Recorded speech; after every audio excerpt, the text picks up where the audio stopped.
Hello from Tilted Quilt. I have our block of the month, the second block for the block of the month program. It's a bunch of triangles. There should be 2 colors and 3 different size triangles for each color. And then a 5-inch piece of fabric. So here's our lights, and here's my darks, and here's our fabrics. So we're going to start by joining these two, and then we cut them in half, which is at 2.5 inches. So we're just going to stitch down the long side. So here I have, it's kind of hard to see the thread, but maybe on this side you can see. And I will press to the dark, just because that's what we're supposed to do where we can. So here it is pressed. Just lay it on our little cutting mat here, and I'm going to cut it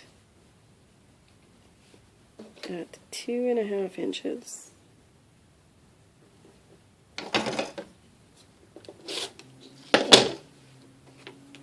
And now what we want to do is to take these, and we're going to make ourselves a little 4 patch. So we'll sew from here through to this side. Here we have our completed 4 patch. So from here we can set our cutting tools aside. I like to lay out. The first triangles don't matter where you go, because if you put them here or you put them there or you put them here, it doesn't matter, because it's how these pieces start that dictate where our next triangles will go. So we will just first stitch these 2 on, press them open. We'll stitch these 2 on, press them open. So here's what your first set of triangles look like. And these little bits of corner, they just hang over a little bit. It's the way AccuQuilt cuts them, so that when you're meeting up, if this goes in the square, they meet up if you're using them in the opposite direction. So they just hang over a little bit. It's this edge here that you want to line up with the edge of your triangles as close as you can. So we'll press this open, and then we'll add our red squares. So at this stage it might look a little goofy with these little bits hanging over. Don't worry the least. We will just, these will line up, and now you can see what I mean if the square goes in the other direction, because these weird little nicks like this line up just perfectly on these triangles. So you just line this up on the edge here, and that will go there. If you want to pin, of course pin. I don't have enough time in my life to pin, so I lay everything out and I just sew. But pinning does definitely get things more perfect.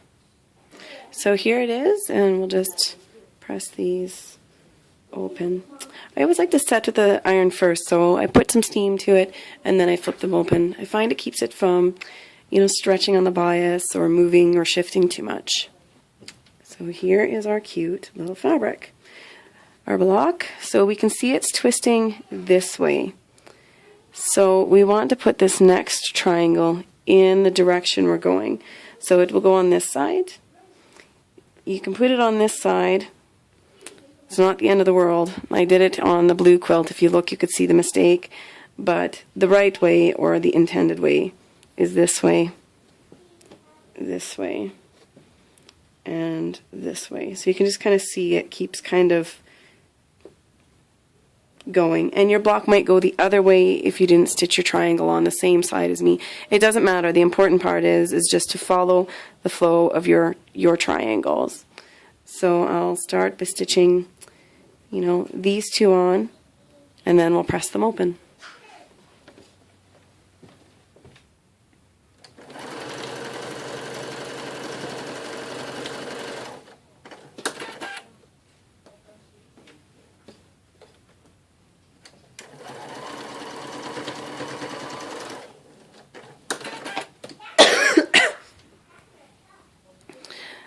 And now you can see this should open a little bit closer. It's not such a big gaping gap. It kind of does finish on there.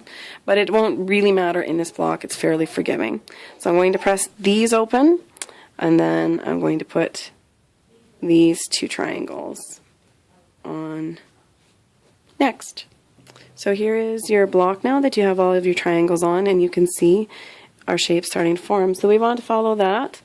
And you want to put your triangle here, so that it keeps flowing to the same direction.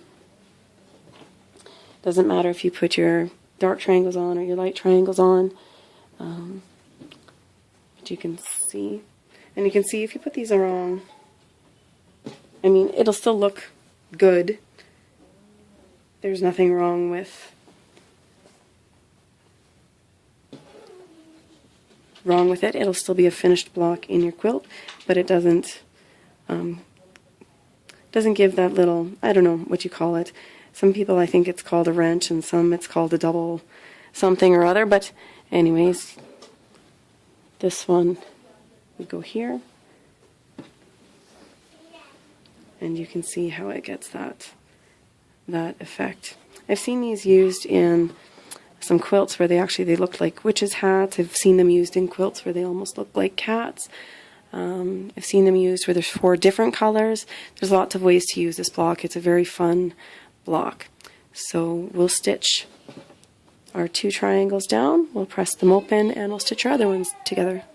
Alright, so I've stitched them down, and again you can see how AccuQuilt has all these corners cut nice so that they should all line up.